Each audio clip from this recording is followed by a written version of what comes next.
Thank you. It's my pleasure to be here today. So thank you for having me. As Michelle mentioned, I'm with Ohio Health.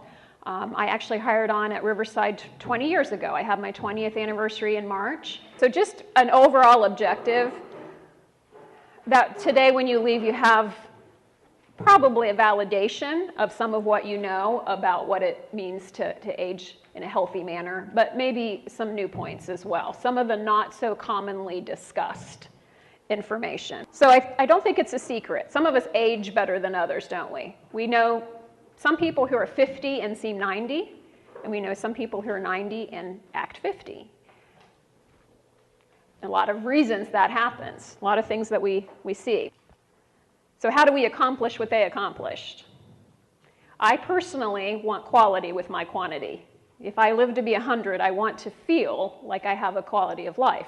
I think that we accommodate to the changes that we experience in our bodies over time. So if they had awakened one morning, they turned 30, the next day awakened and had the ailments and the changes that they probably had at 100, that would not be easy to adapt to. But because they usually happen slowly over time, we do have a compensatory mechanism that helps us to adjust.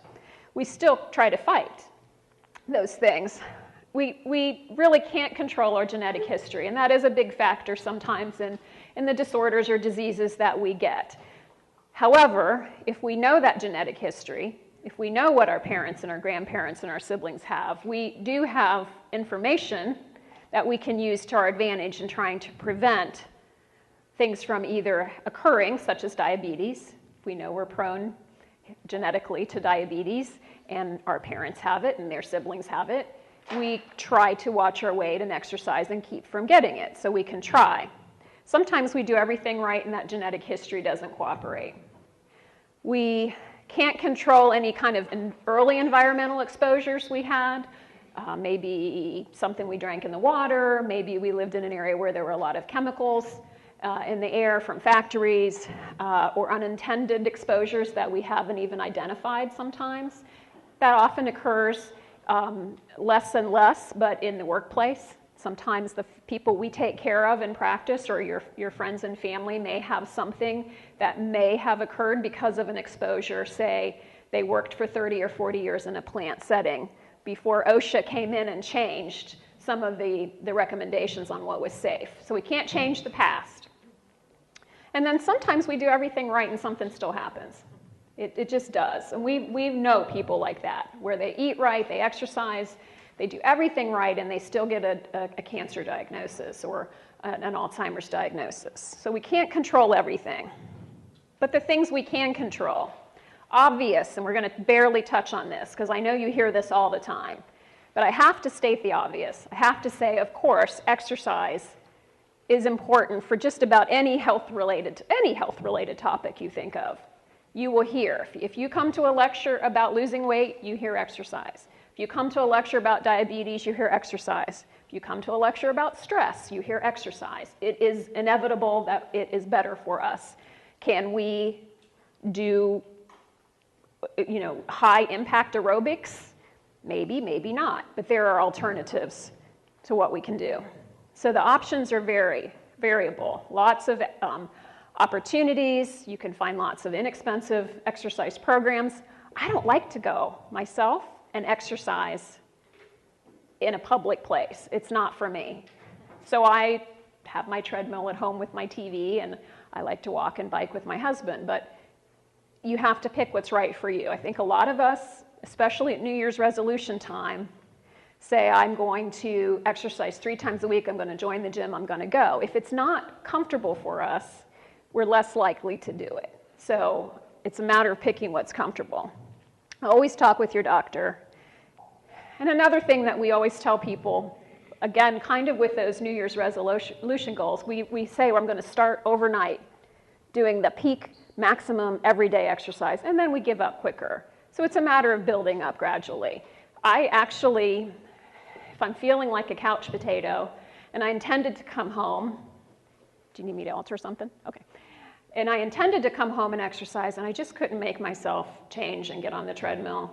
I'll actually tell myself, okay, I really want to watch this show, but I'm going to get up and walk in place while it's on, to do something with my little weights, to get some weight bearing and some movement. Or I'll say, okay, on commercials, I have to get up and do it during commercials. So anything like that is better than nothing at all.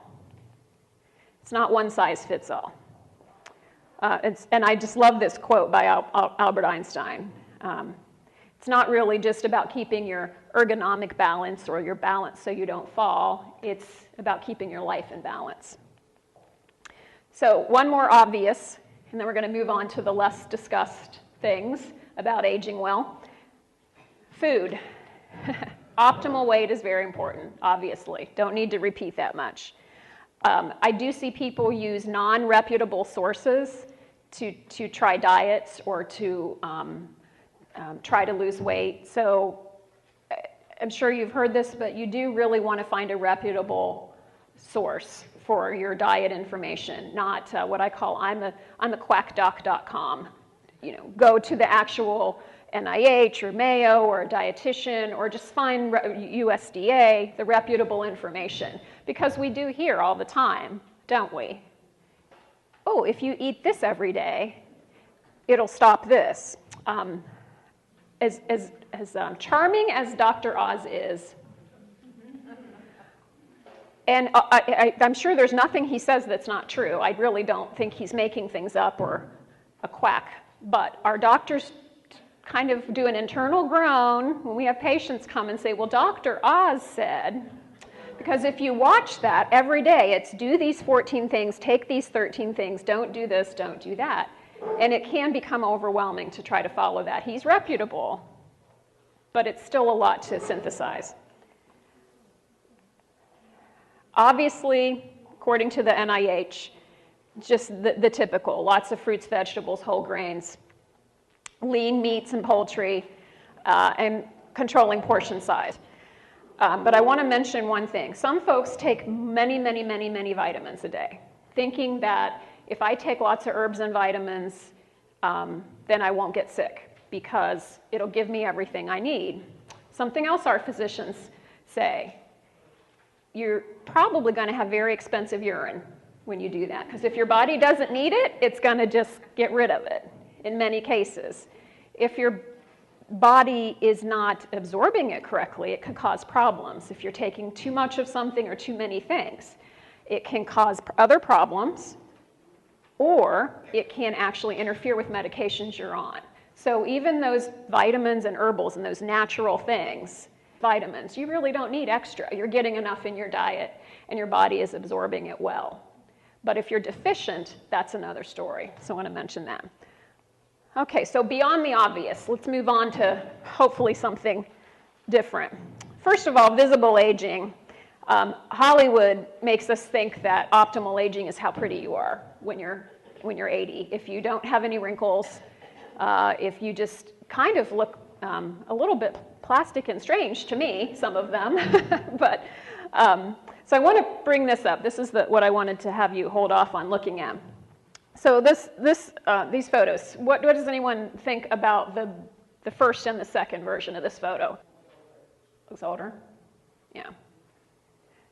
I think this is the first time I've done this that people have mostly, I think, have referred to it as two different people, because normally people think it's a young picture of someone and then an older picture. These are identical twins. They are exactly the same age. Oh, wow. Exactly the same age. Wow. And yes, the twin on the right loves the sun. She worships the sun. She's in the sun a lot. Smoker. She is thinner than her sister. So the funny thing is when we're younger, we look better thin in terms of if you're worried about appearance of aging. We already have more plump faces when we're younger. We haven't lost that fat layer as much in there. So when you're younger and thin, you look theoretically better if someone were to judge that picture.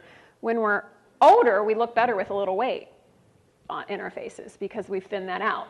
Not that we need to be heavy, but to be an optimal weight actually makes you look younger. So people who at an older age try to get really super thin, it actually ends up making their faces appear very thin. But beyond that, since it's not about appearance, they don't have any reserve for if they do get sick either. We want to have a nice, healthy weight that's not too far down on the body mass index, because you can be too thin if you're faced with an illness. Heavy smoker, sun worshiper. Now, she probably has good bones from having all that vitamin D from the sun, although the cigarette smoking can lead to osteoporosis, so I can't say that with certainty. But they're identical twins. Same egg. So more considerations. We talked about the being too thin. Just any extreme is not seen as being as as good for your health. Poor dental care is very aging to the appearance, but also linked to poor health. And I think we've seen that more and more. I don't think we used to think about that even 5 years ago, but now there have been enough reports and studies showing that poor dental health and bad gum health is linked to bacteria in the bloodstream that can cause a series of other problems, a lot of times related to cardiac issues. But did you see the article this week about the study in England that they're finding the bacteria from gum problems in the brain of more Alzheimer's patients? I haven't read the actual research study yet, so we'll see how legitimate it is. But it did start in the paper as a seemingly legitimate source. However, they're still investigating that. But something like 4 of 10 people's brains with Alzheimer's had that bacteria in it. That's associated with dental health. Heavy alcohol use is also aging to the body, the systems, all the organs. It affects the brain, affects all the organs, as well as, of course, appearance.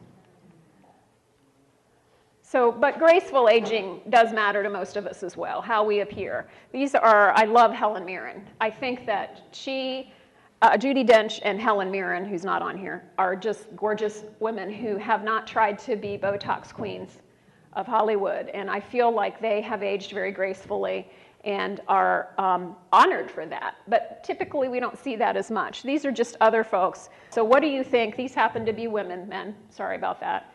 The last time I gave this, it was expected to be in an audience of women, and it was. But what are the characteristics in common about these ladies? Yeah, they're happy, they're smiling, they seem engaged and content and happy. They do have skin, even with wrinkles. They project health. Oh, I see. Like no sun, not a lot of sun damage. They look healthy in general. The other thing is that they, and this goes for men as well, they are groomed impeccably. They take pride in the appearance, and they are very current in that appearance. And studies will show that if you feel good about how you look and are perceived by others, it's actually good for your health. It's better for your well-being because you're more engaged, you're more likely to participate. So it is beyond just how you look, it actually goes deeper into how you act and feel. So these are adjectives we associate with graceful or healthier aging. Confident, content, cheerful, happy. Those photos of those ladies, and if we had similar photos of men, they obviously were vibrant, energetic, involved, happy, and seemed to be balanced. It's another of my favorite quotes, Mark Twain.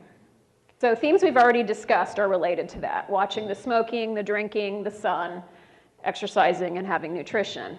But there are additional lessons.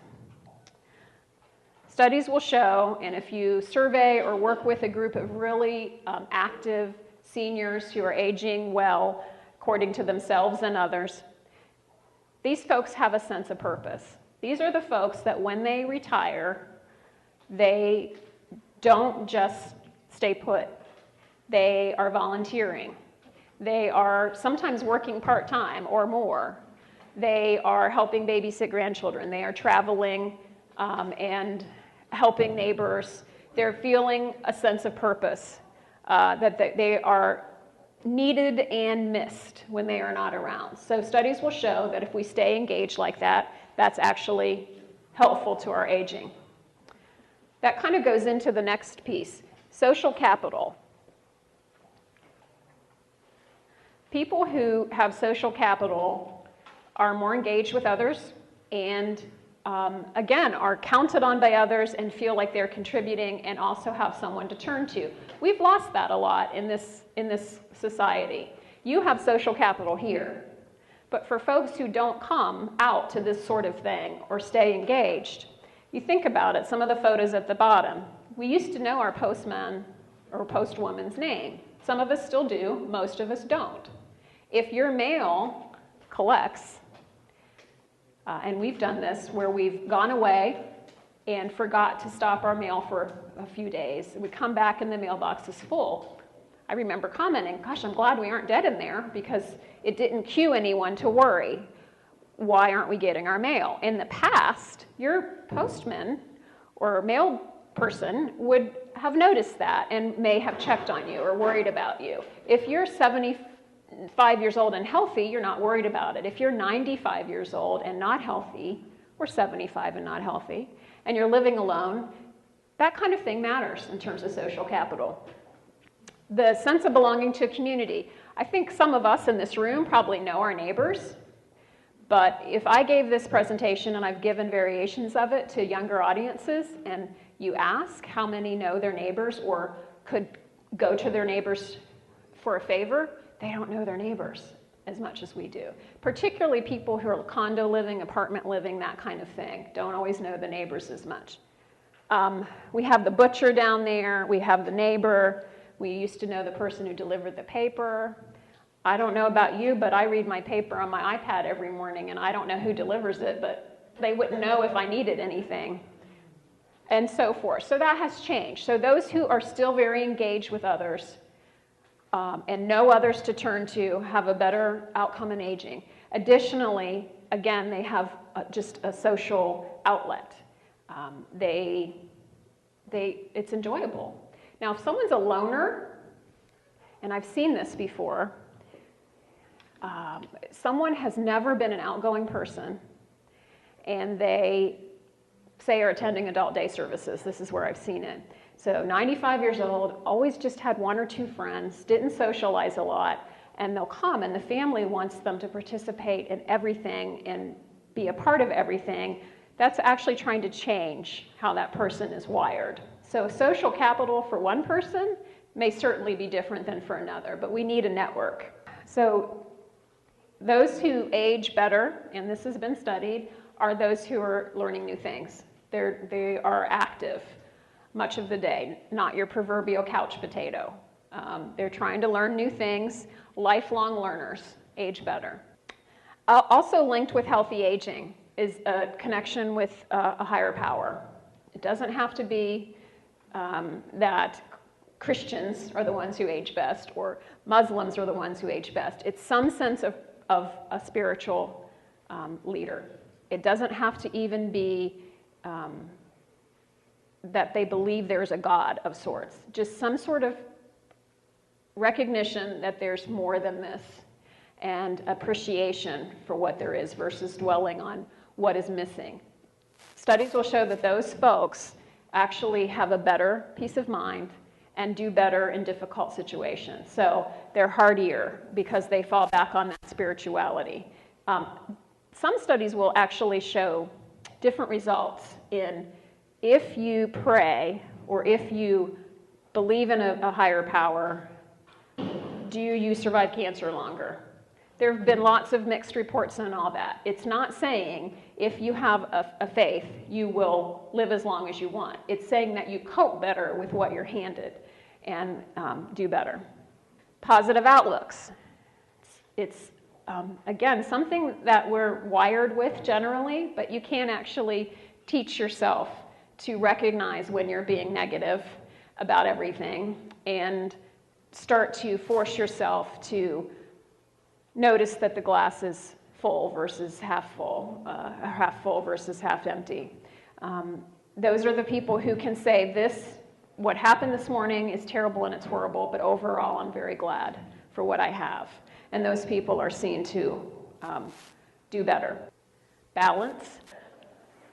Because it's hard when you're a caregiver to find that balance, isn't it? Preaching to the choir, been there, and I know that most of you are here because you're in that situation. And you're here seeking support, so kudos to you, but you need to go and tell all your friends you aren't letting someone help to seek support if they're a caregiver as well. When we assess people in our clinic, if any of you have been through the geriatric assessment process at the Gerlach Center, you know that we spend a large amount of time with the family, with the caregiver, as much really as with the patient, because you're both our consumers. You're both who we're concerned about. And what we try to give people permission to do, as the Alzheimer's Association does, is to accept that help when people offer. So we tell people, if someone says, let me know if I can do anything, don't just say yeah and walk away. Actually say, well, now that you mention it, I would love to go to my book club again the first Tuesday of every month. Can you come stay with Mom so I can do that? And start giving them an example of something that you could use help with, and letting yourself become accustomed to letting go. It's usually hard for people at first if they are uncomfortable with it, but they do tend to ease into that. So we actually say, give something legitimate. Say, here are 3 things I would love to be able to do or have you help with, and give them something like that. And if you have enough people, it can really help balance out the month with some helpers, in addition to accepting the help from professionals who could come in and help. Sleep, again, ties right in with caregivers. Unfortunately, we don't tend to necessarily sleep as well when we get older anyway. And there's actually another lecture I do on that, like why, what happens in the body and the brain that makes it harder to get into those deep sleeps and to stay in them. So that's for another day. But there are tips and tools for getting around that to a large extent. And it doesn't always mean the Tylenol PM bottle, because then we're at higher risk for falling at any age when we take that, get up in the night. So sleep hygiene, as they call it, is really important. And it's hard for me, because I, from the age of 3, would read under the covers with the flashlight in bed, 3 or 4 with my picture books. And I still love to read in bed. I read in bed every night. But what they say is, bed is for sleep and sex. And that's it. If you get in bed and you read, or you're on your iPad, or you're watching TV, or all of the above, your body doesn't get into that pattern of, when I get into bed, I need to get sleepy. You're not training your body to sleep as well. Even if you sleep, want to read in a chair by the bed, and then get into bed, they say, and this is sleep doctors, all kinds of research scientists, they've shown that's really important. The other thing is naps obviously can affect sleep at night. People who cat nap either often in the day or take a long nap don't sleep as well.